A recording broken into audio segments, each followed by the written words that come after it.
बहुत बहुत स्वागत है आप सभी का। आप देख रहे हैं IBC 24। तो आज तीसरे चरण के तहत मध्य प्रदेश, छत्तीसगढ़ और इसके साथ ही 93 सीटों पर पूरे देश भर में मतदान हो रहा है। और आपको बता दें, मतदान के 9 घंटे पूरे हो चुके हैं और 2 घंटे का बस अब मतदान का समय बाकी है। मध्य प्रदेश की 9 सीटों की अगर बात की जाए तो 54.09% अब तक यहां पर मतदान हो चुका है और छत्तीसगढ़ की 7 सीटों पर 58.19% मतदान हुआ है। तो मतदान के 9 घंटे पूरे हो गए। अब सिर्फ 2 घंटे का समय बाकी है क्योंकि 4 बज चुके हैं। शाम के 6 बजे तक इन सीटों पर मतदान हो रहा है। तो ऐसे में यदि आप इन संसदीय क्षेत्रों में आते हैं और यदि आप भी यहां के मतदाता हैं तो आप अपने घरों से बाहर निकलिए और मतदान जरूर कीजिए क्योंकि आखिर के अब सिर्फ 2 घंटे बाकी है। मध्य प्रदेश, छत्तीसगढ़ की बात की जाए तो तमाम दिग्गजों ने अपना वोट कास्ट कर लिया है।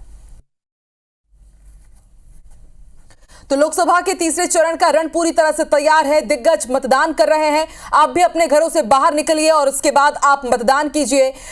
3 बजे तक का वोटिंग प्रतिशत भी हम आपको बता रहे हैं। मध्य प्रदेश, छत्तीसगढ़ का 54.09% मध्य प्रदेश में और 58.19% मतदान छत्तीसगढ़ में हुआ है।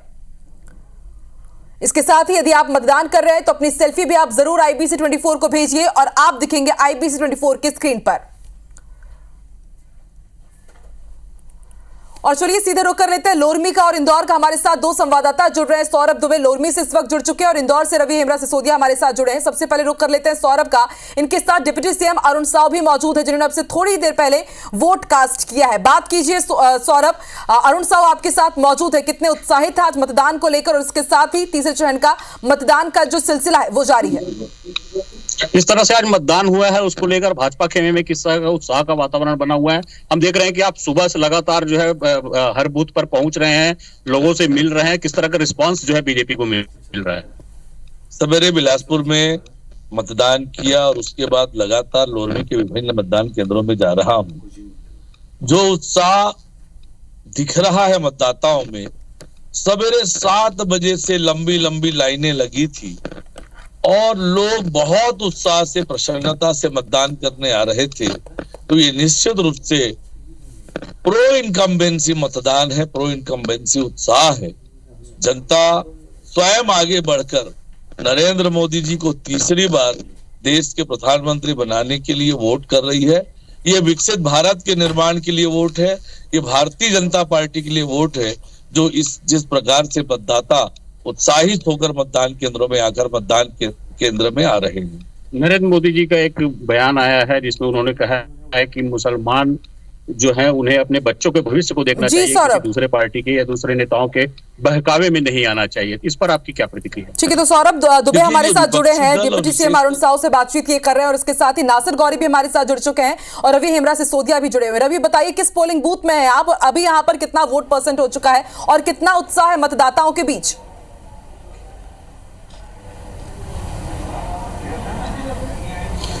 देखिए, हम इस वक्त भिंड लोकसभा सीट के इस पोलिंग बूथ पर है जहां पर स्पोर्ट्स क्लब इसे कहा जाता है। यहां पर हम इस वक्त मौजूद हैं और अगर मैं बात कर लूं तो अभी तक इस पर्टिकुलर पोलिंग बूथ की अगर बात कर ली जाए तो यहां पर 33% मतदान हुआ है। लेकिन पूरे भिंड लोकसभा सीट की अगर मैं बात कर लूं तो यहां पर पूरे भिंड लोकसभा में 44.18% मतदान हो चुका है। सबसे खास बात यह रही है कि सुबह का जो पहर रहा है वो भिंड लोकसभा के लिए एक अच्छा पहर रहा है क्योंकि सुबह में बड़ी संख्या में महिला और पुरुष मतदाताओं ने अपने मताधिकार का प्रयोग किया।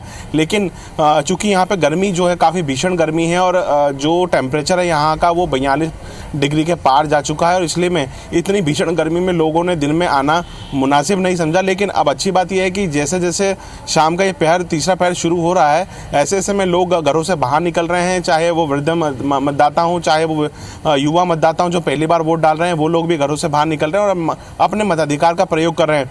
पूरे भिंड लोकसभा सीट के अगर हम अभी तक के आखिरी अपडेटेड प्रतिशत की अगर हम बात कर लें तो यहाँ पर 44.18% कुल अभी तक यहाँ पर मतदान हो चुका है। 2019 की तुलना में अगर हम बात कर लें तो ये 4% कम चल रहा है। 2019 में इतने समय तक 48% मतदान इस सीट पर हो चुका था जो कि 4% कम है। लेकिन माना जा रहा है कि भीषण गर्मी एक वजह हो सकती है और उसी कारण से अब जो कि शाम का समय है थोड़ा ठंडा समय हो चला है और इस पहर में वो जो 4% है या फिर ये ओवरऑल कितना परसेंट जाएगा बहरहाल ये देखना होगा। लेकिन आज भिंड की बागडोर किसके हाथ में होगी ये तो 4 जून को तय होगा। लेकिन संध्या राय ने भी जो बीजेपी के कैंडिडेट है उन्होंने भी इसी वोटिंग पोल पर आकर अपना वोट डाला था। लोगों से अपील की थी कि वो आएँ, घरों से बाहर निकले और अपने 5 साल में होने वाले इस महोत्सव में प्रतिभागी बने। वैसे ही जो फूल सिंह बरैया उनका वोटिंग चूंकि ग्वालियर में है तो ग्वालियर में अपना वोट डाल चुके हैं। तो तमाम सारे जो यहाँ के लोग हैं वो एक दूसरे को प्रोत्साहित करते हुए नजर आए। हमने बहुत खूबसूरत तस्वीरें यहाँ पर सुबह से देखी हैं। रवि देखिए, दिन भर से हम एक से बढ़कर एक तस्वीरें, लोकतंत्र की खूबसूरत तस्वीरें हम अपने दर्शकों को पहुंचा रहे हैं। और भिंड बेहद हाई प्रोफाइल सीट, सबकी धड़कनें बढ़ी हुई कि आखिर आज जब ईवीएम में प्रत्याशियों की किस्मत कैद होगी तो फिर 4 जून को जब वो जादुई पिटारा खुलेगा तो फिर ऊंट किस करवट बैठता। बनी रही हमारे साथ। मुरैना, गुना, ग्वालियर चंबल संभाग की हर एक सीट का अपडेट हम आप तक पहुंचा रहे हैं। अब रुक कर लेते हैं नासिर का, ग्वालियर से हमारे साथ जुड़े हुए हैं। नासिर, बताइए ग्वालियर की फिजा क्या कह रही है? इस बार ग्वालियर का किला कौन जीतने वाला है? क्योंकि विधानसभा चुनाव में तो बीजेपी का इन्होंने माहौल बना दिया था, क्या लोकसभा चुनाव में भी कुछ ऐसा ही समीकरण बन रहा है?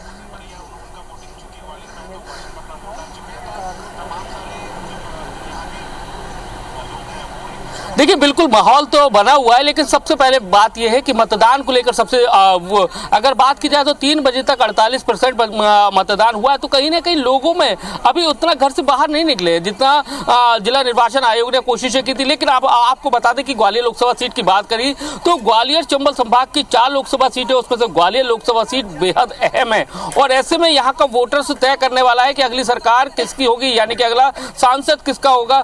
तो जो माहौल है, लेकिन वोटर्स से समझ लेते हैं क्या लगता है जो आपने वोट दिया है, देश के लिए वोट दिया है, क्या उम्मीद है किसको? मोदी जी को। अच्छा, मोदी जी से क्या कहेंगे, क्या माहौल लग रहा है? बहुत शानदार। लेकिन यही है कि मैं एक ही वो चाहती हूँ कि हमारे बच्चे बाहर रहते हैं तो वोटिंग वो पूरी हो नहीं पाती है, पूरे घरों के मेंबर नहीं दे पाते हैं। तो काश ऐसा हो कि कुछ ऑनलाइन सिस्टम हो जो हमारे बच्चे भी दे पाए बाहर वाले। क्या कहेंगे इस बार का वोट देश के नाम?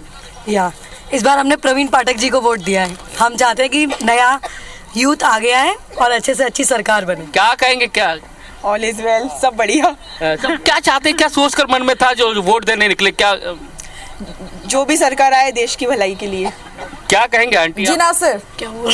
हमारा अधिकार है, हम अपना वोट देंगे बस। आंटी, आप बहुत बुजुर्ग हैं, युवा तो निकल नहीं रहे घरों से, वोटिंग परसेंटेज कम जा रहा है, कैसे देखते हैं आप इसको? देखिए कितनी खूबसूरत तस्वीर नासिर हमें दिखा रहे हैं कि युवा अपने घरों से नहीं निकल रहे हैं, लेकिन बुजुर्ग अपने घरों से निकल रहे हैं, व्हील चेयर में भी दिव्यांग पहुंच रहे हैं और ये बेहद खूबसूरत तस्वीर है। और अब रुक कर लेते हैं गुना का, हमारे साथ संवाददाता नवीन भी जुड़ चुके हैं।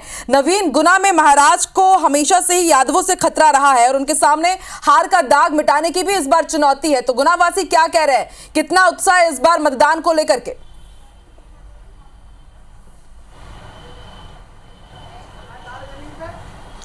देखिए आकांक्षा, फिलहाल 4 बज रहे हैं और अब तक 60% से ज़्यादा मतदान हो चुका है। उम्मीद से ज़्यादा है। पिछले बार 2019 में भी ये आंकड़ा नहीं था, उससे ज़्यादा का परसेंटेज अभी फिलहाल सामने आ रहा है। और अभी 2 घंटे का वक्त बचा हुआ है, जाहिर सी बात है अभी और आएगा, आगे वोटिंग और आगे बढ़ेगी। लगभग ये माना जा रहा है 10 से 15% के आसपास और वोटिंग होगी। इसका मतलब 75% के आसपास वोटिंग जाएगी।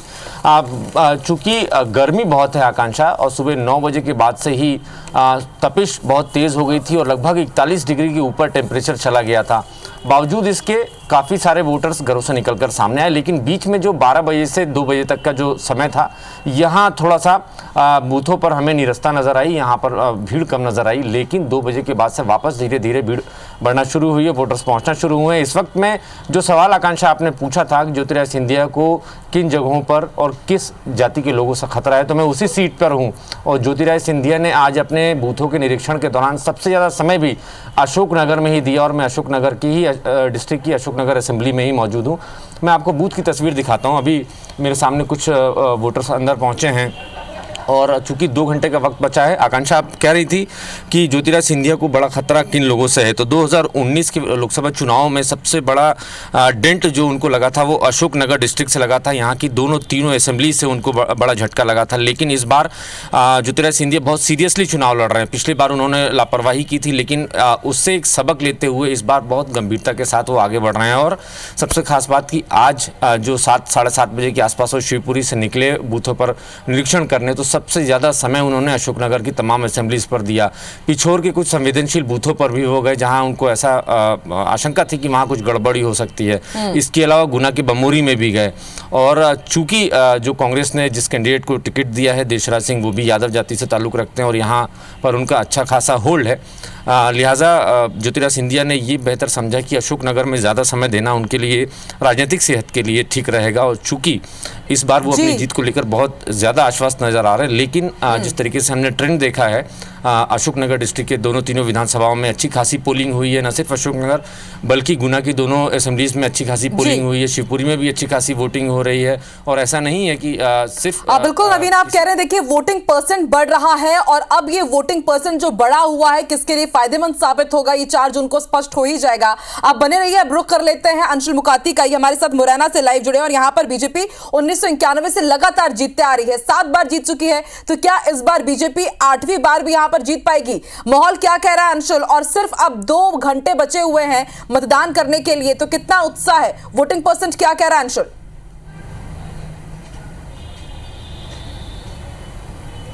जी बिल्कुल, आपको बता दूं कि अभी तक 3 बजे के जो रुझान आए हैं उसमें 48.23% मतदान जो है वो मुरैना में हो चुका है। और आपको बता दूं कि मुरैना अपने आप में एक पहला रिकॉर्ड भी बनाने जा रहा है कि लोकसभा चुनाव में पहली बार ऐसा हुआ है कि कोई अप्रिय घटनाएं जो हैं वो यहाँ पर अभी तक सामने नहीं आई हैं। हम इस वक्त मुरैना शहरी क्षेत्र के ही एक पोलिंग बूथ पर खड़े हुए हैं जहाँ पर कि 3 मतदान केंद्र जो है वो अलग अलग बनाए हुए हैं और यहाँ पर वोटिंग है। लेकिन हालांकि जिस प्रकार की गर्मी है उस हिसाब से दोपहर में अभी भी लोगों का जो मतदान केंद्र तक आना है वो अभी भी शुरू नहीं हुआ है। हालांकि अंतिम 2 घंटे जो है मतदान के लिए बचे हुए हैं, थोड़ा माहौल में ठंडक, मौसम में ठंडक आना और इसलिए उम्मीद की जा रही है कि लोग जो है वो अब धीरे धीरे अपने घरों से निकल करके मतदान केंद्रों तक पहुंचेंगे और अब जो मतदान केंद्रों पे लाइन है वो यहाँ पर दिखाई देने लगेगी। और एक बार फिर से जो बड़ी संख्या में ये बात कही जा रही थी कि जो मतदान का रिकॉर्ड है, जो कि अपने आप में जो एक चिंता का विषय हर पार्टी के लिए बना हुआ है कि कम मतदान हो रहा है, वो यहाँ पर बढ़ सकता है। हालांकि शिव मंगल सिंह तोमर जो है यहाँ पर बीजेपी के प्रत्याशी और कांग्रेस प्रत्याशी सत्यपाल सिंह सिकरवार दोनों ही लोकसभा चुनाव जो हैं वो पहली बार लड़ रहे हैं। इससे पहले वे दोनों विधानसभा चुनाव लड़ते हुए आए हैं। विधानसभा चुनाव में उनने अपनी अपनी भूमिका निभाई है, विधायक रहे हैं, लेकिन सांसद अभी तक कोई नहीं बना और दोनों पहली बार लोकसभा का चुनाव लड़ रहे हैं। यहाँ से मुरैना से दोनों प्रत्याशी हैं और कहीं ना कहीं उनको जो है त्रिकोणीय मुकाबले में पीएसपी घेरते हुए यहाँ पर जरूर नजर आ रही है। हालांकि तीनों ही प्रत्याशियों को सुबह से ही पुलिस ने मुरैना का जो पुलिस कंट्रोल रूम है वहाँ पर बुला लिया था, तब से ही तीनों प्रत्याशी जो हैं वहीं पर हैं। वो सिर्फ फ़ोन पर अपनी गतिविधियाँ संचालित कर सकते हैं, उन्हें कहीं जाने की अनुमति नहीं है। हालांकि जिन प्रत्याशियों ने अभी तक वोट नहीं डाला है, ऐसा कहा जा रहा है कि उन्हें जरूर बाहर निकलने की अनुमति दी जाएगी। जब मतदान में कुछ समय शेष रहेगा तब उन्हें निकलने की अनुमति दी जाएगी और उसके बाद वो अपना वोट जो है वो जाकर के डाल सकते हैं। हालांकि अभी भी कंट्रोल रूम पर तीनों प्रत्याशी जो हैं वो वहाँ पर मौजूद हैं और यही कारण भी है कि मुरैना में छुटपुट घटनाओं के अलावा ऐसी कोई बड़ी घटना नहीं आई है जिससे बिल्कुल अंशु, देखिए राहत भरी खबर है क्योंकि मुरैना हमेशा से इस बात को लेकर के बदनाम रहा है कि यहाँ पर वोट के समय जरूर कुछ ना कुछ हिंसक झड़प होती है। लेकिन आपसे ये समझना चाहेंगे कि बीएसपी ने यहाँ पर 3 सीटों पर अपने प्रत्याशी उतार करके मुकाबले को त्रिकोणीय बना दिया है। मुरैना की बात की जाए तो रमेश गर्ग को यहाँ से उतार दिया गया है और उससे पहले ही जो दोनों यहाँ के प्रत्याशी है, शिवमंगल सिंह तोमर हो या फिर सत्यपाल नीटू सिकरवार हो, इनके बीच तो मुकाबला था ही। बीएसपी के आने के बाद अब कितना यहाँ पर मुकाबला रोमांचक हो रहा है। मायावती भी यहाँ पर पहुंची थी सभा करने के लिए।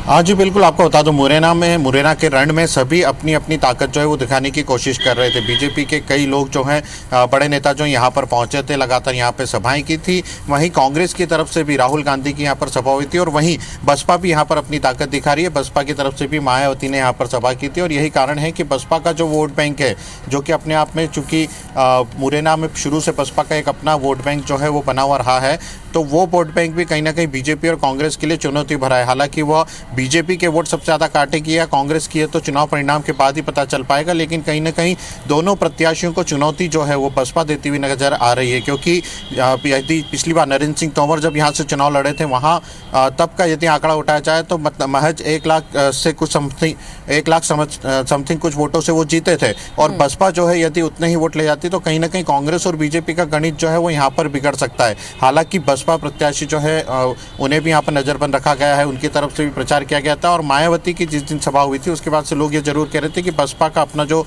वोटिंग वर्चस्व है वो जरूर यहाँ पर बढ़ सकता है। हालांकि बीजेपी की यह सीट मानी जाती है। 1991 के बाद से बीजेपी लगातार यहाँ पर चुनाव जीतती नजर आ रही है, लेकिन कहीं ना कहीं कांग्रेस की तरफ से भी इस बार जो है चुनौती बीजेपी को कड़ी दी जा रही है। और वो इसका भी ये कारण है कि समझा जा सकता है अंशुल की चुनौती ना कांग्रेस के लिए कम है ना बीजेपी के लिए कम है। खास तौर पर ग्वालियर चंबल संभाग की जो 4 सीटें वहां पर कांटे की टक्कर देखी जा रही है।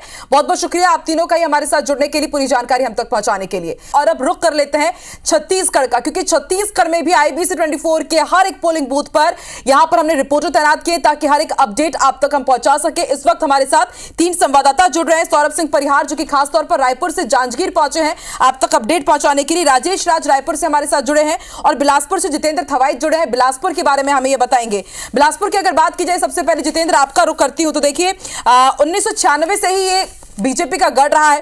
अब कोशिश यही रहेगी कांग्रेस की कि इस बार वो ये सीट बीजेपी से छीन पाए। देवेंद्र यादव वर्सेस तोखन साहू, किसका पलड़ा भारी लग रहा है? और अब सिर्फ 1.5 घंटे का वक्त करीब बचा हुआ है, मतदाताओं में कितना उत्साह है जितेंद्र?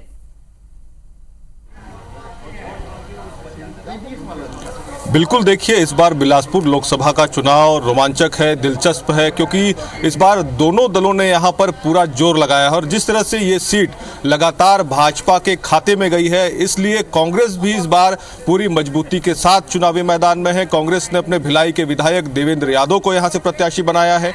हालांकि भाजपा ने एक बार फिर से पुराना ट्रेंड दोहराते हुए लोरमी से जो पूर्व विधायक है तोखन साहू उनको यहां से अपना प्रत्याशी बनाया था। और दोनों ही दलों की अगर हम बात करें तो तमाम जो दिग्गज नेता हैं, चाहे कांग्रेस की तरफ से प्रियंका गांधी हो, खड़गे हो, तमाम बड़े नेता सचिन पायलट, तमाम नेता यहां पर कांग्रेस प्रत्याशी के पक्ष में प्रचार प्रसार करने के लिए पहुंचे हुए थे। इसके अलावा अगर हम बात करें भाजपा की तरफ से तो भाजपा की तरफ से भी तमाम, चाहे वो राष्ट्रीय अध्यक्ष हो अमित शाह हो, तमाम ऐसे बड़े नेता हैं जो यहां पर भाजपा प्रत्याशी के पक्ष में मोर्चा संभाले हुए थे। हालांकि जिस तरह से चुनावी प्रचार प्रसार रहा है, निश्चित तौर पर यहां भी मुकाबला टक्कर का है। कांग्रेस ने भी पूरी कोशिश की है कि इस बार ये सीट वो भाजपा से छीने और कांग्रेस के सांसद यहां से चुनकर आए, लेकिन भाजपा ने भी कोई कमी नहीं की है। लगातार उनका प्रचार प्रसार जो है वो जोरों शोरों से रहा है। कहीं ना कहीं स्थानीय तौर पर जिस तरह से तोखन साहू लोरमी क्षेत्र से प्रत्याशी है, उनका फायदा उनको यहां पर मिल सकता है। लेकिन इसके साथ अगर बात करें तो कांग्रेस ने जिस तरह से देवेंद्र यादव को यहां से मैदान में उतारा था, कांग्रेस के साथ युवा चेहरा है, कांग्रेस के जो प्रत्याशी हैं युवा हैं, ऐसे में उनके साथ भी यहां पर एक बड़ी फौज युवाओं की वो भी तैयार है। तो कहीं ना कहीं इस बार जो सियासी मुकाबला है वो दिलचस्प है। लेकिन जिस तरह से जो चिंता की यहाँ पर बात है, कहीं ना कहीं जो वोटर्स हैं वो यहाँ पर मतदान के लिए उस तादाद में नहीं निकल रहे हैं जिसकी अपेक्षा बिलासपुर को थी, क्योंकि फिलहाल जो स्थिति, जो आंकड़े यहाँ पर सामने आए हैं, 3 बजे तक लगभग 50% मतदान केवल हुआ है। और पिछले बार का अगर हम ट्रेंड देखें 2019 में भी अभी शायद लोग धूप के कारण, गर्मी के कारण घर से बाहर ना निकल रहे हो, लेकिन अभी भी 1.5 घंटे का वक्त बाकी है। और लास्ट टाइम में हम देखते हैं कि मतदाताओं में खासा उत्साह रहता है मतदान को लेकर के, तो उम्मीद यही करते हैं, फिंगर क्रॉस्ड है कि शायद वोटिंग परसेंट यहां पर बढ़े। आप बने रहिए हमारे साथ विवेक पटैया भी जुड़ चुके हैं विदिशा से। सबसे हाई प्रोफाइल सीट है ये बीजेपी की, मध्य प्रदेश की। यहां पर पूर्व सीएम शिवराज सिंह चौहान और उनके सामने है प्रताप भानु सिंह, जो 31 साल बाद चुनावी मैदान पर है शिवराज सिंह चौहान के सामने। क्या समीकरण कह रहे हैं विवेक, बताइए विदिशा का, और कितना उत्साह है, क्योंकि यहां पर जीत की चर्चा नहीं हो रही है, जीत के मार्जिन की चर्चा हो रही है विवेक।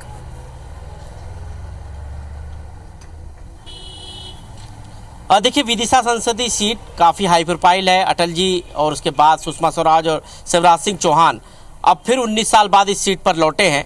और विदिशा संसदीय सीट पर अब तक जो मतदान हुआ है दोपहर 3 बजे तक का, उस मतदान का प्रतिशत जो है काफ़ी उत्साहजनक है। करीब 59.87% यानी 60% के आसपास मतदान हुआ है। और मैं इस वक्त इछावर विधानसभा के बिल्किसगंज में मौजूद हूं और आप देख रहे हैं यहाँ पर बड़ी संख्या में लोग मतदान के लिए पहुंचे हैं। सुबह भी मतदान तेज हुआ था, हालांकि दोपहर में मतदान की गति काफ़ी धीमी हुई, लेकिन अब मतदान फिर जो है तेज़ी से बढ़ रहा है, क्योंकि शाम 6 बजे तक वोट करने का टाइम है। और उसके बाद जो है 100 मीटर के दायरे में जो मतदाता रहेंगे उनको ही जो है मौका मिलेगा। और ऐसे में आप देख सकते हैं ये दूल्हे भी हैं यहाँ पर, इनको अपनी शादी के लिए जाना है और उसके पहले मतदान करने, अपना लोकतांत्रिक अधिकार जो इनको मिला है उसको पूरा करने के लिए यहाँ पर पहुंचे हैं। क्या नाम है आपका? विशाल परमार नाम है मेरा। कहाँ जा रही है आपकी बारात? मेरी बारात जाएगी महुआ खेड़ी सम्मेलन में। अच्छा, कब जाएगी? ये जाएगी 10 तारीख को, 10 मई को जी। तो आज आप यहाँ मतदान करने पहुँचे? जी हाँ। तो सबसे पहले मतदान, उसके बाद शादी के काम? जी, सबसे पहले वोट, फिर उसके बाद बाकी काम।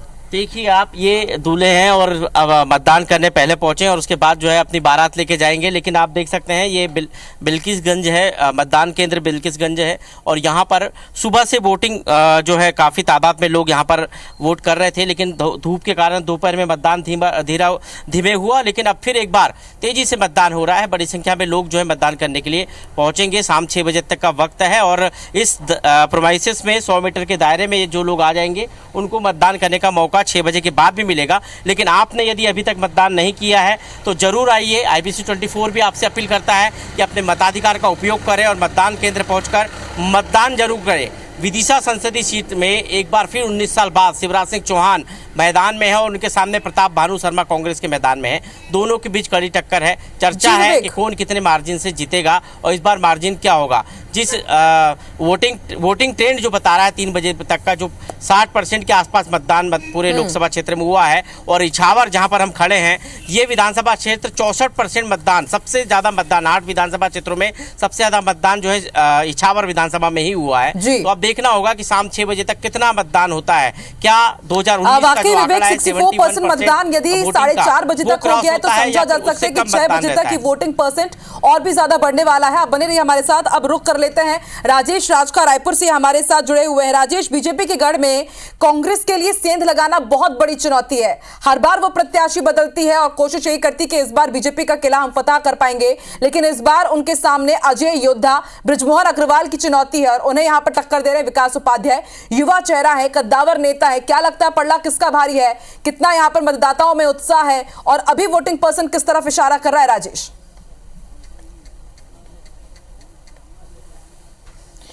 जी बिल्कुल, देखिए अगर रायपुर सीट की बात करें तो करीब 2 दशक से बीजेपी का इस पे कब्जा है। 2 दशक से इस पे बीजेपी के प्रत्याशी लगातार जीतते रहे हैं और उनके सामने फिलहाल विकास उपाध्याय, दोनों का कंपैरिजन कर लीजिए। करीब 30-40 सालों से राजनीति में सक्रिय बृजमोहन अग्रवाल है।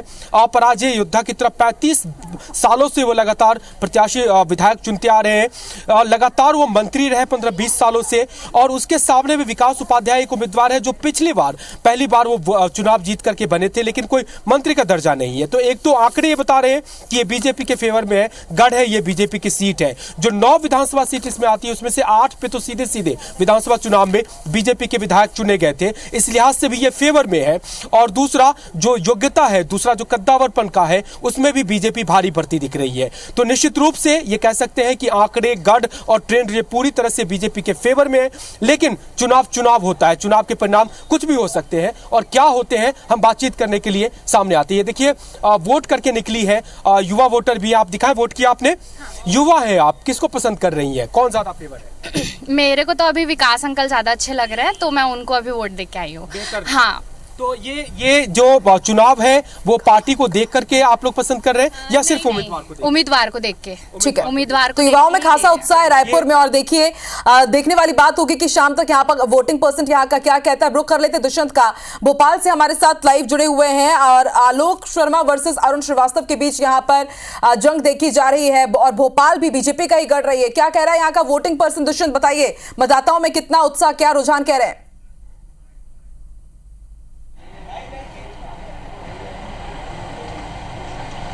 दुष्यंत आप सुन पा रहे हैं?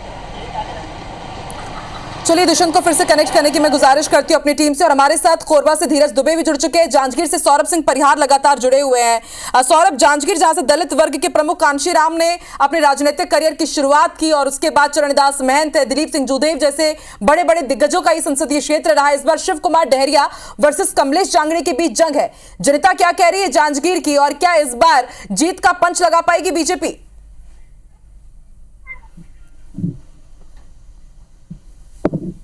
बिल्कुल, देखिए आकांक्षा, आज सुबह से हम जो है जांजगीर लोकसभा के अलग अलग विधानसभाओं में घूम रहे हैं और निश्चित रूप से यहाँ के मतदाताओं में एक उत्साह दिख रहा है। चूंकि आज पूरे जांजगीर का अगर टेम्परेचर अपन देखें तो काफ़ी खुशनुमा है, कोई ज़्यादा आज गर्मी नहीं है। इसलिए जो है मतदाता पूरे दिन भर समय आते रहे। ऐसा लग रहा था कि टेम्परेचर ज़्यादा रहेगा तो सुबह के वक्त भीड़ ज़्यादा रहेगी, लेकिन हमने देखा कि जांजगीर में सुबह 10 बजे के बाद जो है लोगों ने आना जाना शुरू किया है। और देखें कि आज दिन भर से ये पूरी जो मतदान की प्रक्रिया है वो चल रही है। शाम 6 बजे तक ये मतदान की प्रक्रिया होगी जो चलेगी। और अभी जो जानकारी आई है, जैसे निर्वाचन आयोग जो घंटे दर घंटे कितने अभी तक कितने परसेंटेज हुए हैं, तो वो अगर बात करें तो वो 55% से ज़्यादा जो मतदान है वो हो चुका है। अभी देखिए मैं एक मतदान केंद्र जो है कुली पोटा में खड़ा हूं। आप देख सकते हैं मतदान के प्रति ऐसा उत्साह बहुत कम देखने को मिलता है। जब इस कद्र के लोग जो है जब रहते हैं वो सेल्फी खिंचाने में लगे हैं, पूरे परिवार जो है अपने साथ आ रहे हैं और पूरे जो है खिंचाने के लिए लगे हैं। और कुछ लोगों से, हालांकि देखिए ये कांग्रेस के एजेंट हैं और भी जो बीजेपी के भी एजेंट हैं, अलग अलग दलों के एजेंट यहाँ पर बैठे हुए हैं और निश्चित रूप से एक उत्साह देखा जा रहा है। दरअसल बता दें कि जांजगीर लोकसभा में के अंतर्गत कुल 8 विधानसभाएं आती है। वो 8 विधानसभाएं आज पूरी की पूरी जो 8 विधानसभाएं वो कांग्रेस के पास है। तो कहीं ना कहीं बढ़त 1,15,000 का बताया जाता है कि जांजगीर लोकसभा में कांग्रेस को बढ़त विधानसभा चुनाव के दौरान मिले थे। लेकिन ये अब लोग कहते हैं कि विधानसभा चुनाव का मुद्दा अलग था, लोकसभा चुनाव का मुद्दा अलग है। इसलिए जो है इस बार जो बीजेपी के नेता कहते हैं कि इस बार हमारी जीत होगी, मोदी की गारंटी पर हम जो है अपना वोट दे रहे हैं। हालांकि कांग्रेस के कुछ नेताओं का कहना है कि हम अपने जो प्रचार प्रसार है, खासकर बिल्कुल सौरभ, ये साफ बयां करता है कि देखिए मतदान वाले दिन भी दावे और वादे किए जा रहे हैं और दावे कितने पुख्ता रहे और वादों में कितना दम था ये 4 जून को स्पष्ट हो ही जाएगा। आप बने रहिए हमारे साथ। एक बार फिर से दुष्यंत पराशर हमारे साथ कनेक्ट हो गए। दुष्यंत बताइए, भोपाल वासी इस बार किसका साथ देने वाले हैं और मतदाताओं में भी कितना उत्साह है, आलोक शर्मा या अरुण श्रीवास्तव? देखिए, अगर प्रत्याशियों की बात की जाए तो अरुण श्रीवास्तव अपना मत दे चुके हैं, आलोक शर्मा अपना मत दे चुके हैं। लेकिन आलोक शर्मा ने एक बड़ा दावा किया है कि 35 साल में बीजेपी इतनी वोटों से नहीं जीती होगी जितनी वोटों से इस बार जो है वो भोपाल सीट जीतेगी। पहले हम नज़ारा जो है वो वोटर पोलिंग बूथ का दिखा देते हैं कि लोग जो है लगातार पोलिंग बूथ का रुख कर रहे हैं। हालांकि दोपहर बीत चुकी है और दोपहर बीतने के बाद अब थोड़ी सी ठंडक जो है मौसम में आई है, तो ऐसे में उसका फ़ायदा उठाते हुए वोटर्स जो है पोलिंग बूथ पहुंच रहे हैं। लेकिन अगर सियासत की बात की जाए तो सियासत लगातार जारी है, दावे किए जा रहे हैं लगातार। लोग जो हैं जो राजनीतिक दलों के लोग हैं वो लगातार अलग अलग दावे कर रहे हैं। कुछ वोटर्स जो हैं वो यहाँ पर पहुँचे हुए हैं, वोट की है, और उनसे ही जान लेते हैं आप लोग वोट किए हैं। और जिस तरीके से अगर वोट की बात की जाए तो दोपहर का समय जो है उसमें वोटर जो है वो कम पहुँचे हैं मतदान केंद्र, तो उसको किस तरीके से देखते हैं? क्यों, आखिर ये क्या वजह है इसकी? इसकी वजह कुछ नहीं है, गर्मी बहुत होने के कारण सुबह अच्छी वोटिंग हुई और अब 3-4 बजे के बाद आपकी देखिए बहुत अच्छी वोटिंग होगी। और राष्ट्रीय पर्व है, सबको हिस्सा लेना है, सब समझते अपनी जिम्मेवारी, अपनी नारी अपने महत्व समझती है। अच्छी बात है कि ये भी कह रही है कि अभी शायद धूप और गर्मी की वजह से जनता अपने घरों से नहीं निकली है मतदान करने के लिए, लेकिन इसके बाद वोटिंग परसेंट जरूर बढ़ेगा। भोपाल वासी इसको लेकर के सुदृढ़ है और हम भी यही अपील करते हैं कि आप लोग अपने घरों से निकलिए, मतदान जरूर कीजिए। और हमारे साथ कोरबा से धीरज भी बने हुए हैं। धीरज, इस बार कोरबा में दीदी वर्सेस भाभी के बीच जंग देखी जा रही है। दोनों ही महिला नेत्रियां इस बार चुनावी मैदान पर है, किसका पलड़ा भारी लग रहा है? और अभी अगर वोटिंग पर्सन की बात की जाए तो 4:30 बज चुके हैं, सिर्फ 1.5 घंटे का वक्त बचा हुआ है। क्या लगता है इस बार वोटिंग पर्सन कितना पहुंचेगा? धीरज,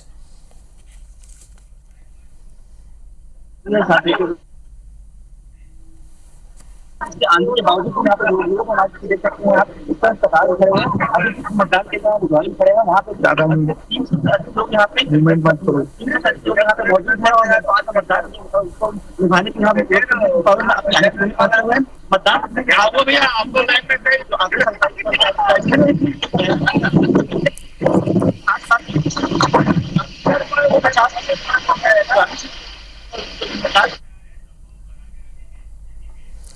ठीक है, हमारे संवाददाता कोरबा से जानकारी दे रहे हैं और कोरबा में थोड़ी यहां पर समझा जा सकता है कि चुनावी पारा तो हाई है, लेकिन यहां पर जो मौसम का मिजाज है वो बदला हुआ है, इसलिए थोड़ी तकनीकी दिक्कतें भी हैं। बहुत बहुत शुक्रिया धीरज, सौरभ, दुष्यंत, पूरी जानकारी और पूरी अपडेट हम तक पहुंचाने के लिए। आप नजर बना के रखिएगा, ताजा वोटिंग परसेंट आपसे हम लेते रहेंगे और हर एक पोलिंग बूथ की तस्वीर यूं ही आपके साथ साझा करते रहेंगे। चलिए अब आगे बढ़ते हैं। तो लोकतंत्र के महापर्व में छत्तीसगढ़ कांग्रेस के महामंत्री सुबोध हरितवाल ने भी मतदान किया है। सुबोध अपने माता पिता और पत्नी के साथ मतदान करने पहुंचे।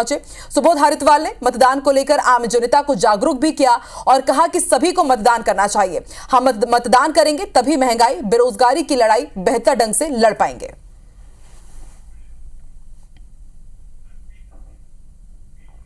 देखिए, लोकतंत्र का सबसे बड़ा पर्व है। मुझे लगता है कि हम सबको इसे पूरे धूमधाम से मनाना चाहिए। देश में सरकार बनाने का ये मौका होता है और मुझे लगता है कि जितना ज़्यादा से ज़्यादा हम मतदान करेंगे उतना ज़्यादा से ज़्यादा हम नफरती ताकतों को, महंगाई से, बेरोजगारी से सबसे लड़ पाएंगे।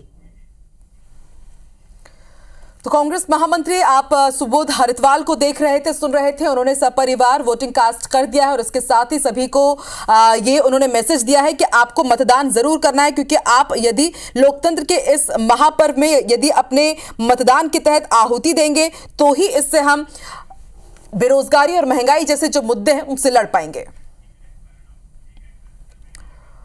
चलिए आगे बढ़ते हैं। जांजगीर से बड़ी खबर आपको बता दें, नेता प्रतिपक्ष चरणदास महंत ने बयान दिया है। सीएम साई के बयान पर उन्होंने पलटवार किया है। आपको बता दें, सीएम साई ने कोरबा प्रत्याशी सरोज पांडे को शेरनी बताया था और अब चरणदास महंत, जिनकी पत्नी यहां से प्रत्याशी है ज्योत्सना महंत, उन्होंने कहा है कि शेरनी को जब मांस नहीं मिलता तो वो अपने बच्चों को खाती है। इसी तरह सरोज पांडे कोरबा में बीजेपी नेताओं को खा जाएंगी। शेरनी सरोज पांडे से कोरबा में बीजेपी नेता और व्यापारी डरने लगे हैं। सरोज पांडे के लिए दुर्ग से लाट आया है।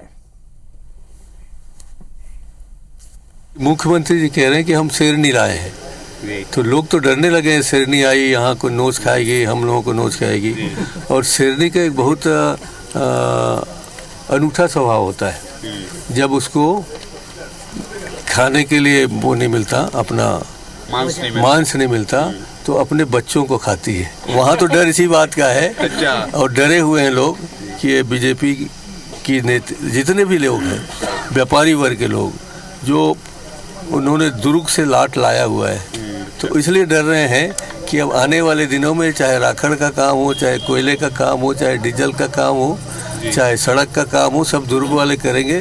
कोरबा वाले टुकुर टुकुर देखते रह जाएंगे। और चलिए इस वक्त हमारे साथ दो संवाददाता फिर से जुड़ रहे हैं, उनसे अपडेट लेते हैं। सूरजपुर से तहसीन जैदी और राजेश मिश्रा हमारे साथ दुर्ग से लाइव जुड़ चुके हैं। सबसे पहले रुख कर लेते हैं तहसीन का। तहसीन, बताइए सूरजपुर के किस पोलिंग बूथ में आप यहां पर मौजूद हैं? कितना उत्साह है यहां पर मतदाताओं के बीच और समीकरण क्या कह रहे हैं सूरजपुर के? आकांक्षा, देखिए, अगर बात करें, मैं इस समय खड़ा हूँ जो सूरजपुर का प्रतापपुर है, उसका मदन नगर एक पोलिंग बूथ है, वहां पे मैं खड़ा हूँ। और इस समय अगर बात करें तो काफी उत्साह सुबह से शुरू हुआ था, लेकिन थोड़ी सी जो बारिश हुई है आंशिक, उसमें थोड़ी सी रुकावट इसको कह सकते हैं कि हुई थी, क्योंकि यहाँ पे मैं अभी आपको नेटवर्क की वजह से कैमरा मूव करके नहीं दिखा सकता। तो यहाँ पे काफी जो टेंट लगे हुए थे, जो व्यवस्था की गई थी, वो सब यहाँ पे गिर चुके हैं। और यहाँ पे जो ग्रामीण है वो आए जरूर है। और अभी जो दोपहर में हमने कई ऐसे पोलिंग बूथ देखे जहाँ पे एक भी मतदाता नहीं था, क्योंकि उसमें कुछ बात करें तो कुछ गर्मी थी और फिर उसके बाद अचानक से एक बारिश का झोंका आया, उसकी वजह से लोग नहीं पहुंचे।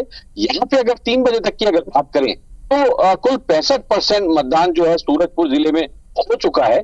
और ये जो आज तीसरे चरण का जो मतदान है, उसके लिए अगर बात करें तो 7 सीटों के लिए मतदान यहाँ पे हो रहा है।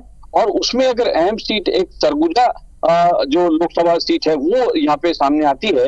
अगर पिछले समीकरणों की अगर बात करें, साल 2019 के अगर समीकरणों की बात करें, तो यहाँ पे 75.60% यहाँ पे वोटिंग हुई थी लोकसभा चुनाव में, और उसमें 53.04% जो है वो बीजेपी को वोट मिला था, और उसमें कांग्रेस को 40.42% इसमें वोट मिला था। तो इसमें बीजेपी उस समय जीती थी। लेकिन अभी जिस तरीके से मौसम की थोड़ी सी गड़बड़ी हुई है, 65% हो भी चुका है, तो इसमें कहीं ना कहीं, क्योंकि अभी समय भी है, तो ये मतदान जो है 70 या 70 के आसपास ही बिल्कुल काफी अच्छा वोटिंग अभी परसेंट आप बता रहे हैं तहसीन की। यदि 1.5 घंटे में अच्छे से मतदाता अपने घरों से निकलते हैं तो 70% के आसपास यहाँ पर वोटिंग परसेंट हो सकता है। बने रहिए हमारे साथ। दुर्ग का रुख कर लेते हैं। इस बार यहाँ पर विजय बघेल फिर से विजेता बनेंगे या फिर राजेंद्र साहू की लॉटरी लगने वाली है? सबकी नजरें टिकी हुई राजेश इसी बात पर, और कांग्रेस से भी तमाम दिग्गजों के टिकट को काटते हुए देखिए जातिगत समीकरण को साधने की कोशिश की है। राजेंद्र साहू को यहां से प्रत्याशी बनाया गया है। वोटिंग परसेंट क्या कह रहा है दुर्ग का, और क्या लग रहा है इस बार दुर्ग का किला कौन जीत रहा है? राजेश,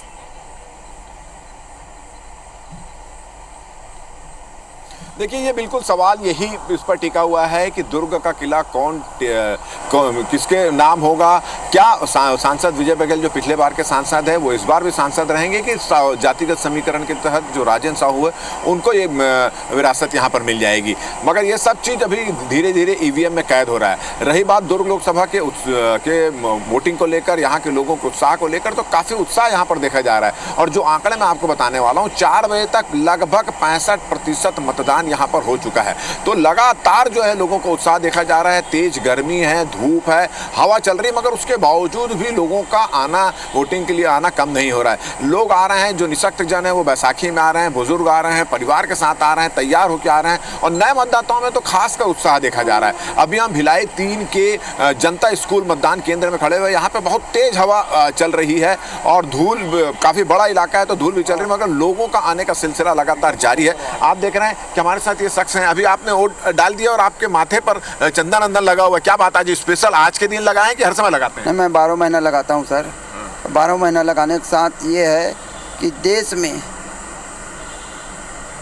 अपने धर्म के लिए जो काम किया है नरेंद्र मोदी ने, उसका सम्मान करते हैं। और नरेंद्र मोदी 400 पार वोट 400 पार वोट पाए और इसको लेकर धर्म का सम्मान करने वालों को देखते हैं। यहाँ पे अगर स्थिति की बात करें, आपने वोट डाल दिया क्या सबसे पहले? नहीं, मैं जब से वोट डालने का मेरा नाम आया मैं एकदम आखिरी में डालता हूँ। उसकी क्या वजह है?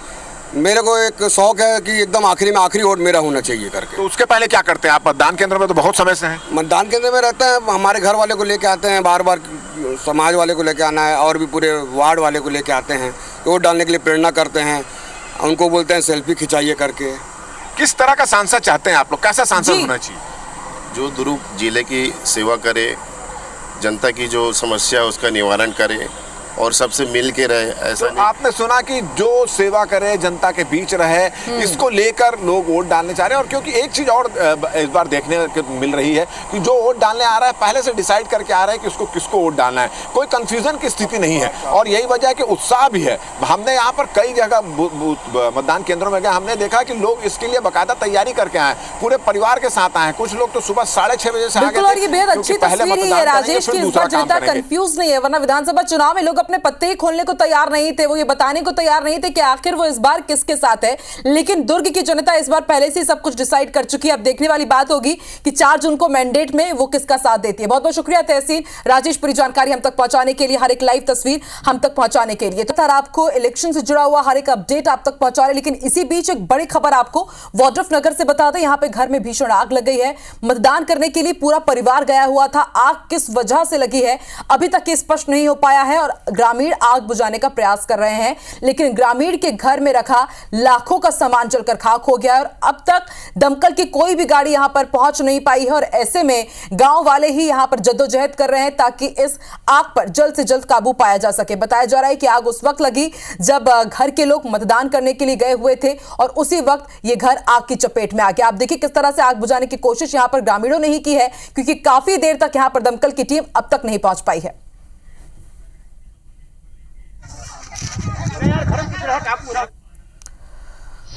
तो वाड्रफ नगर में आग का तांडव हमने आपको दिखाया और अब अंबिकापुर का रुख करते हैं। यहां पर तेज आंधी के साथ बारिश की खबर मिल रही है। कई मतदान केंद्रों में बिजली तक गुल हो गई है। सीतापुर इलाके में सबसे ज्यादा इसका प्रभाव देखा जा रहा है।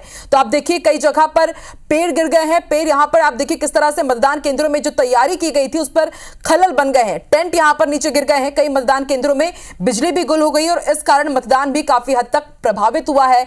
मौसम में बदलाव का असर देखा जा रहा है। और सीधे रुख कर लेते हैं, 2 रिपोर्टर हमारे साथ जुड़ रहे हैं। रायगढ़ से अविनाश पाठक और अंबिकापुर से अभिषेक सोनी हमारे साथ जुड़े हैं। सबसे पहले रुख कर लेते हैं अभिषेक का। अभिषेक, हमने तस्वीर दिखाई अंबिकापुर की, यहां पर कई जगह जोरदार बारिश हुई है, मतदान भी काफी हद तक प्रभावित हुआ है। अपडेट दीजिए अभिषेक।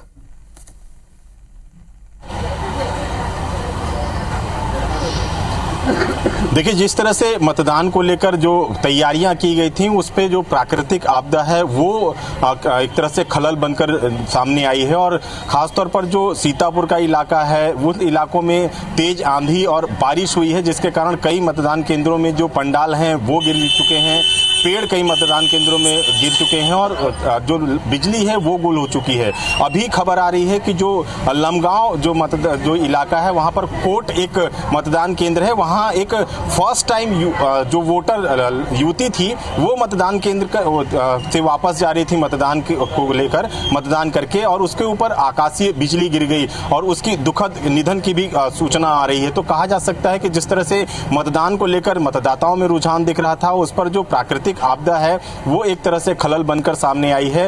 हालांकि जो मतदान केंद्र हैं, जिन मतदान केंद्रों में बिजली गुल हो चुकी है वहां पर लाइट की व्यवस्था कराई जा रही है ताकि मतदान सुचारू रूप से फिर से शुरू कराया जा सके। लेकिन जो तैयारियां थी वो कहीं ना कहीं प्रभावित हुई हैं। और सबसे बड़ी बात ये कि जिस तरह से मौसम बदला है उसके बाद से जो मतदान का प्रतिशत है उसमें भी गिरावट दर्ज की जा रही है। सीतापुर इलाके में सबसे ज़्यादा प्रभावित हो रहा है। हम इस वक्त मौजूद हैं अंबिकापुर मतदान केंद्र में। आप देखिए कि मतदाता भी यहाँ पर मौजूद हैं, उनसे बात करते हैं। ये बताइए कि मतदान किस तरह से आप लोगों ने किया है, किस तरह की यहाँ पर मुद्दे होने चाहिए? मतदान बहुत अच्छा हुआ है और सरगुजा में उत्साह भी है और इस राष्ट्रीय महापर्व में हम सब एकत्र भी हो रहे हैं और बहुत ही अच्छा है। हम खुशी है हमको कि हमको इस महापर्व में सम्मिलित होने का मौका मिला और लोकतंत्र को मजबूत करने का बहुत ही अच्छा एक साधन भी है और हमारे देश के विकास के लिए जरूरी है। हम इसलिए यहाँ पर उपस्थित हुए हैं। देखिए, देश के विकास के लिए जरूरी है। बताइए कि सुबह बहुत गर्मी थी, अभी किस तरह का मौसम में बदलाव हुआ, किस तरह से प्रभावित हुआ? वाकई अभिषेक, देखिए थोड़ा मौसम में बदलाव हुआ है। प्राकृतिक आपदा से लोग जूझते हुए भी मतदान केंद्र तक पहुंच रहे हैं मतदान करने के लिए। आप बने रहिए हमारे साथ। अब रुक कर लेते हैं रायगढ़ का। अविनाश पाठक हमारे साथ जुड़े हुए हैं। अविनाश, रायगढ़ का मुकाबला बेहद दिलचस्प, राधेश्याम राठिया वर्सेस मेनका सिंह के बीच यहाँ पर जंग है, लेकिन 4 बार यहाँ से सांसद रहे हैं खुद प्रदेश के मुखिया सीएम विष्णुदेव साय। ऐसे में यहाँ का जो मुकाबला है और रोमांचक हो जाता है। 25 साल से कांग्रेस यहाँ पर इंतजार कर रही है कि एक जीत उसे नसीब हो। क्या लगता है इस बार 25 साल का बनवास क्या कांग्रेस खत्म कर पाएगी? और अभी वोटिंग परसेंट क्या कह रहा है अविनाश? देखिए, ये तो एक बड़ा सवाल है कि नतीजे क्या होंगे, क्योंकि आपने बिल्कुल सही कहा, एक अभेद किला है बीजेपी का रायगढ़। 25 सालों से लगातार बीजेपी जीतती रही है और सूबे के मुखिया जो सीएम है वो खुद 4-4 बार सांसद रह चुके हैं। तो आप अंदाज लगा सकते हैं कि ये सीट भाजपा के लिए कितनी महत्वपूर्ण है और कितनी मजबूत है।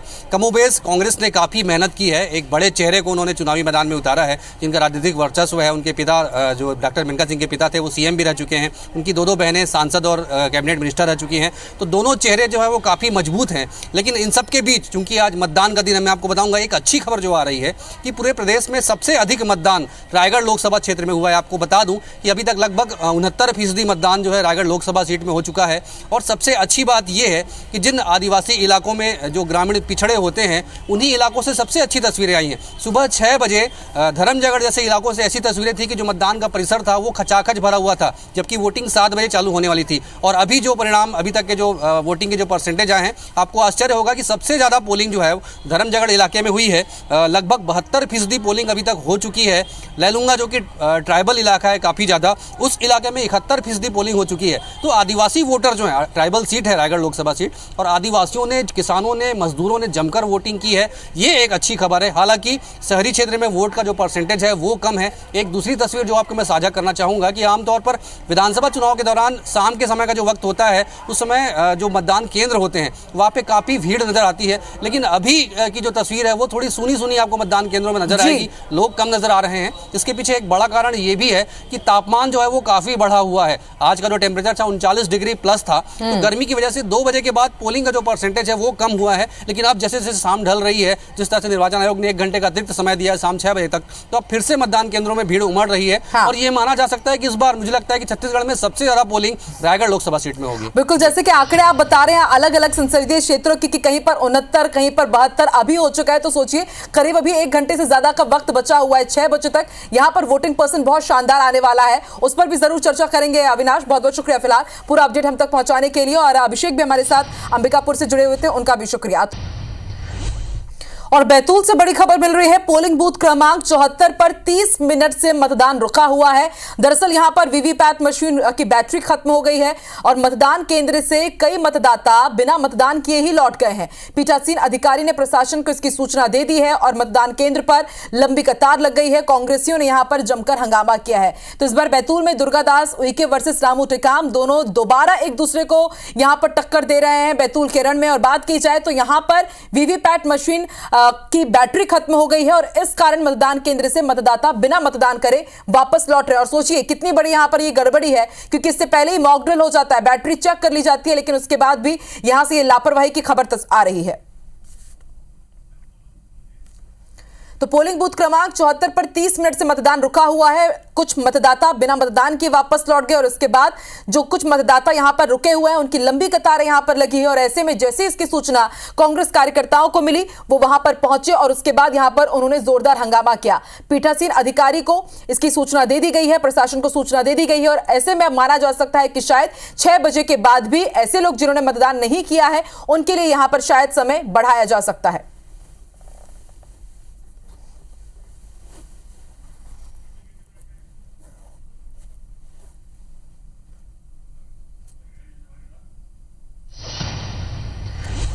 इधर मुरैना में जिला प्रशासन ने लोकसभा क्षेत्र के तीनों प्रत्याशियों को पुलिस लाइन में नजरबंद कर दिया। चुनाव के दौरान किसी तरह का उपद्रव और समर्थकों के द्वारा हंगामा ना हो, इसलिए प्रत्याशियों को नजरबंद कर दिया गया। जायजा लिया IBC 24 संवाददाता ने। कांग्रेस के प्रत्याशी सत्यपाल सिंह सिकरवार जो के मंदिर से पूजा अर्चना करने के बाद में पुलिस अभिरक्षा में यहाँ पुलिस लाइन में बिठाला गया। प्रशासन ने कहा है कि आपको लाइन में आना है, पुलिस लाइन में बैठना है। अब मैं आ गया हूँ। पुलिस अधीक्षक शैलेंद्र सिंह चौहान है, उन्हीं से बात करेंगे कि सर किस तरीके से तीनों प्रत्याशियों को बिठाया गया, क्या आखिर किसकी जरूरत है? देखिए, पूर्व से यहाँ पे ये व्यवस्था रही है कि चुनाव के समय जो मुख्य प्रत्याशी होते हैं उन सभी को यहाँ पे आपसी सहमति से वो लोग आके बैठ जाते हैं ताकि कहीं उनके मूवमेंट से इलेक्शन कोई किसी प्रकार का डिस्टरबेंस नहीं हो। सभी जो हमारे प्रत्याशी आप देख रहे हैं बीजेपी वाले भी जो है वो भी आ गए हैं, तो सब आके यहीं पे साथ में बैठ रहे हैं। मुरैना कलेक्टर है मेरे साथ, उनसे ही बात करते हैं। सर किस तरीके से मतदान शुरू हुआ है, कुछ बहिष्कार की भी सूचना आ रही है, क्या लगता है? आज सुबह 7 बजे से ही जिले के सभी 1706 मतदान केंद्रों में मॉक पोल उपरांत शांतिपूर्वक और निर्विघ्न रूप से वोटिंग प्रक्रिया हमारी चालू है। प्रारंभिक कुछ जगह से हम लोगों को जानकारियां प्राप्त हुई थी जहां पे कुछ लोगों के द्वारा, कुछ असामाजिक तत्वों द्वारा इस प्रकार की बातें कही गई थी कि वोटिंग का बहिष्कार होगा, लेकिन अभी वर्तमान में किसी भी वोटिंग सेंटर पे बहिष्कार नहीं है। बिल्कुल, ये थे कलेक्टर मुरैना अंकित अस्थाना जी, जिनका साफ तौर से कहना है कि बहिष्कार जैसी घटना है वो कहीं भी देखने को नहीं मिल रही है और ना ही चुनाव की कोई बहिष्कार हो रही है। तीनों प्रत्याशियों को पुलिस अभिरक्षा में लिया गया है और वो तीनों एक साथ बैठे हुए जिससे कोई भी गलत गतिविधियां पोलिंग बूथों पर ना हो, इस कारण से इन तीनों को बिठाला गया है। सत्येंद्र सिंह तोमर, IBC 24 मुरैना। और देखिए, जैसे कि सत्येंद्र सिंह तोमर ये रिपोर्ट आप तक पहुंचा रहे थे कि 3 प्रत्याशियों को नजरबंद कर दिया गया है। और जो हमारे दूसरे संवाददाता जो मुरैना पहुंचे थे उन्होंने वो तस्वीर भी हमें दिखाई और बताया कि ये पहली बार हो रहा है कि मुरैना में किसी भी तरह की अप्रिय घटना सामने नहीं आई है और ये अच्छी ही बात है, अच्छी खबर है। तो हर तरह की खबर का पूरा अपडेट सरकार से जुड़ा हुआ आप तक लगातार हम पहुंचाते रहेंगे। वक्त एक छोटे से ब्रेक का, बने रहिए हमारे साथ।